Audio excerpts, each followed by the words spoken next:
Привет, меня зовут Саша Капуста, это канал «Твой шрифтовой фетиш», серии видео «Делаем буквы». В этом уроке мы разберем, как настроить рабочую область, подготовим ее, сохраним и посмотрим, как ее можно экспортировать и импортировать. Давайте запустим FootLab и настроим его. Так, это нам не понадобится. У меня стоит версия 8, 8260. У вас, возможно, и скорее всего она будет чуть пораньше, это не принципиально, это бета-версия, поэтому я стараюсь скачивать их часто, потому что там постоянно что-нибудь чинят. Вот, ладно. Скорее всего, когда вы запустите FontLab, выглядеть он у вас будет примерно вот так. Это дико неудобная рабочая область. Поэтому мы ее подстроим под себя.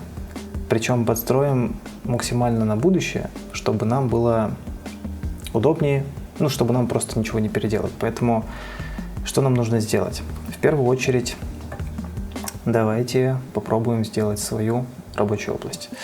Какие нам панели понадобятся? Панели у нас включаются либо вот здесь, через Window Panels, либо можно... Не можно пока что. В общем, надо открыть Shift, чтобы можно было кликнуть на Toolbox правой кнопкой, и тогда будет список всех панелей. Вот. В принципе, можно создать новый Shift, и тогда... Нет, все равно недоступно. Ладно. В общем, мы создали новый Shift, мы его сейчас настроим, но сначала настроим рабочую область. Так, первое, что мы сделаем, нам нужна панель Glyph, здесь ее нет. Открываем панель Glyph и добавляем ее вот сюда. Идем дальше. Следующая панель, которая вам пригодится в будущем, но сейчас вам она не нужна. Но мы сразу ее сделаем. Это панель Variation. Добавляем ее. Так, вот этот плюсик нужно переключить, чтобы она приклеивалась. Так, все отлично. Пока мы можем ее свернуть. Дальше. Панель Node. Тоже. Так, если что-нибудь создам. Вот, отлично. Так проще. Панель Node также добавилась. Вставляем ее сюда. Я делаю по тому шаблону, который у меня есть, которым я пользуюсь, поэтому мне приходится подглядывать. Идем дальше. Панель Transform у нас есть, но я ее закину сюда, потому что мне здесь удобнее. Так, вот так выглядит полностью панель Glyph, но у меня она, как правило, вот настолько свернута, и внутри нее, если что, можно будет покрутить. Вот, ширина мне это не устраивает. Дальше панель Image тоже нам пригодится, когда мы будем трассировать. Так, она выглядит вот так. Пока мы ее свернутой добавим. Дальше. Панель Fonts мы берем отсюда. Мне она там не нужна. Идем дальше. Также ее свернем. Shift у нас будет только один, поэтому она сейчас в таком виде нам не нужна. Дальше. Якоря. Якоря нам пригодятся. Тоже добавляем ее. Она почему-то у меня на втором мониторе все добавляется, но не страшно. Выглядит она вот так, но сейчас она будет в свернутом варианте, и разместим мы ее под Image. Дальше панель пары и фразы. Это нам понадобится, когда мы будем кернить. Тоже добавляем сюда. И последняя справа у нас будет история. А история у нас где-то... вот она добавилась. В принципе, устраивает. Теперь настроим правую сторону. В правой стороне у нас будет панель Layers and Masters. Она нам полезна, потому что мы будем работать с масками. Когда вы будете в будущем работать с вариативным шрифтом, без нее вы вообще не сможете справиться, поэтому она всегда на самом видном верхнем месте. Следующее после нее идет панель Elements. Кстати, вот я выбрал букву I, и у меня появился базовый слой, обычный, регулярный. Вот. но ее нужно немножко подстроить. В таком виде мне она не нравится. Нажимаем вот эту кнопку, и добавляются несколько строчек. И если мы еще раз нажмем, у нас появится прозрачность слоя. Вещь полезная. Ну, примерно такого размера мы ее сделаем. Дальше. Панель элементы. Без нее никуда. К ней тоже нужно добавить вот эту кнопку и развернуть. И вот примерно такого размера. Как видите, панели у нас прокручиваются, поэтому ничего страшного, что они не поместились. Если раньше приходилось как-то все это компактно делать, чтобы можно было все сразу увидеть, то сейчас немножко с этим проще. С левой стороны мы разобрались. Панель истории нам, в принципе, пускай в свернутом виде будет. Правая сторона. Дальше нам нужна панель галерея.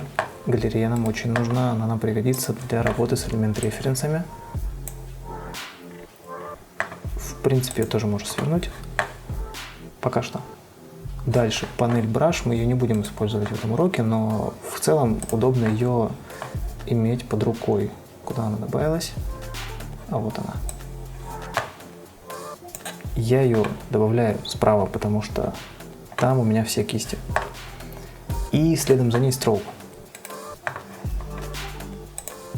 О, отлично, добавилось куда нужно. Выглядит панель Brush вот так.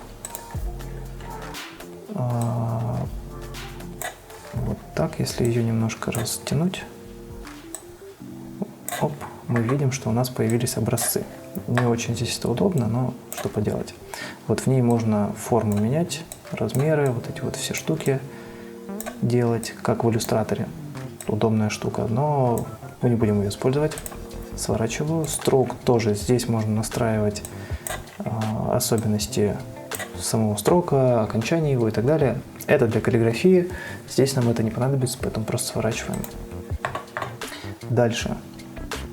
Панель кернинга. Без нее никуда. Она у меня добавилась вот сюда.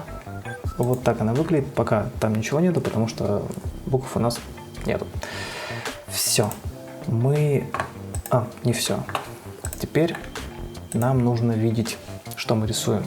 И нам нужны классы для кернинга. В будущем, через несколько уроков они нам понадобятся. Поэтому добавим еще панель превью. Без нее вообще невозможно ничего делать. Напомню, если у вас не активно это здесь или нету ее такой возможности, мы делаем Window, Panels, Preview. Вот, отлично. Превью у меня добавилась, вот такая большая, не очень удобно. Сейчас попробую ее запихнуть вот сюда.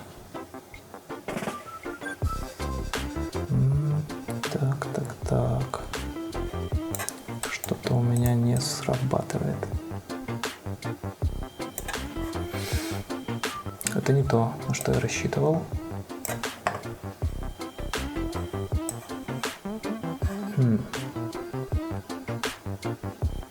Дело в том, что на Mac это все делается... О! Чудо! Ну ладно, пускай будет так. Короче, суть в том, что у меня есть колонки слева, технические, колонка справа, технические, и снизу информационная колонка, в которой будет видно буквы, которые я буду рисовать, слова там набирать можно и так далее. В общем, попробуйте впихнуть ее между вот этими двумя колонками, но не на всю, как у меня получилось до этого, а вот прям вот как у меня получилось. Вот. Так, нам еще сюда нужно добавить, так, выбираем букву, классы. Точно так же мы их кидаем сюда. То есть теперь мы можем переключаться. Если здесь мы делали все друг за другом, то здесь мы будем переключаться, потому что нам не нужно одновременно смотреть на классы и смотреть на панель превью. И точно так же мы сюда добавляем панель фич, потому что точно так же очень мало ситуаций, когда нам нужно одновременно смотреть на все эти три окна, но при этом панель очень большая, и нам нужно куда-то ее спрятать. Поэтому я ее запихиваю сюда. То есть всегда можно чуть приподнять, чуть опустить, в зависимости от того, рисуем мы там, что-то делаем и так далее. Вот, с этими все проще, здесь ничего делать не нужно. Так, мы настроили рабочую область. Теперь, чтобы она у нас не слетела, не потерялась и так далее, мы ее сохраним. Делается это так. Window, Workspace, Save Workspace. Я ее назову, ну, допустим, FL8. Сегодня у нас... Какое сегодня у нас число-то? 17 число. И 22, 09, 17. И я помечаю датами, чтобы потом, когда я модифицирую ее, я мог увидеть и написать другое название, чтобы они друг друга не пересекались, и всегда мог вернуться к предыдущей версии.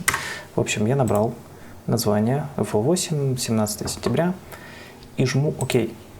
Теперь, если я переключусь на какую-нибудь другую, например, вот такую, я могу вернуться. Вот она у меня появилась.